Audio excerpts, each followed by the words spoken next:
Never ever use this line against Queen's Gambit.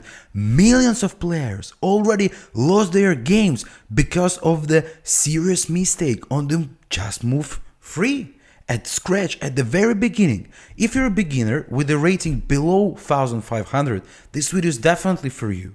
I will explain you how to win as white and how to avoid this bad line as black. My name is PavelChess. I welcome you to my YouTube channel and let's start.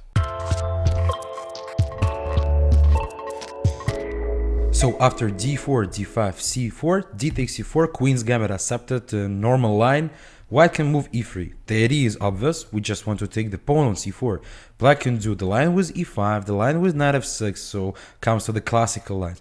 But like 2.5 million on chess played b5 in that position. That is already kind of a losing move. If you don't believe me the statistics, I will show you in this video, right? So after b5, we can just play a4. It's a very typical reaction. So black wants to stay with the pawn, but we're trying to unlock the structure and take back the pawn. For example, if you will capture there, okay, I can first capture on a4, then I will capture on c4, and black will stay with these two bad pawns and lack of development. So according to the chess database, the almost 1 million games played with c6. And after that, I can just take on b5, and if black takes on b5, I have a trap move queen f3. And unfortunately for black, they're losing at least the piece. The rook is hanging, they can go knight c6, but okay, queen c6, whatever, this position is absolutely winning on the move 6 for white. So never do that. Another players try to play some other moves, like bishop d7 is the second line according to the chess players database. But I can just take on b5, for example, bishop b5, knight c3. So I have advantage in the development, and after c6, if bishop goes back, I will just take the pawn on c4 and that's it. So after c6, I have a move b3.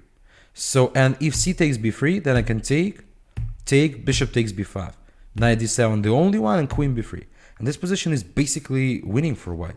I want to connect my knight to use that pin on the knight on d7. I want to make the castle. I have advantage in development, I have positional advantage because of pair of bishops, so it's almost +3 even by the computer. So let's see e6, knight f3, knight f6, castle, bishop e7, knight f5. I'm just following the main chess database line. Castle, and here we can just win a material already with the knight c6 trick, queen a8 the only one to protect the bishop on e7, and then takes, and bishop a3.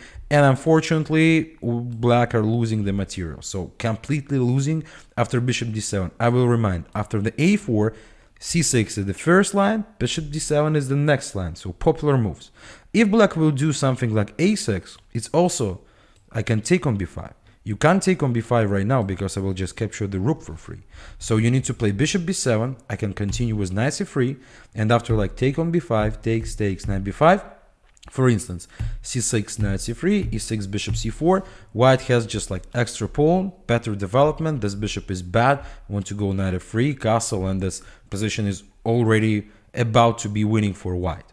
Returning back, the computer solution here is to move up like b4. But still, after queen f3, the same tactics, we are trying to trick the rook, c6, bishop takes c4, now we want to checkmate in one, e6 and knight d2, following, for example, with knight d2 castle, white are saving the strong advantage. Because of the better development, better center position, some weaknesses and weak holes like c4, c5 potentially, can even play e5 to fix the structure somewhere. So definitely the bishop on c8 is bad, we have an advantage as white. So b5, such a popular idea, but such a bad one.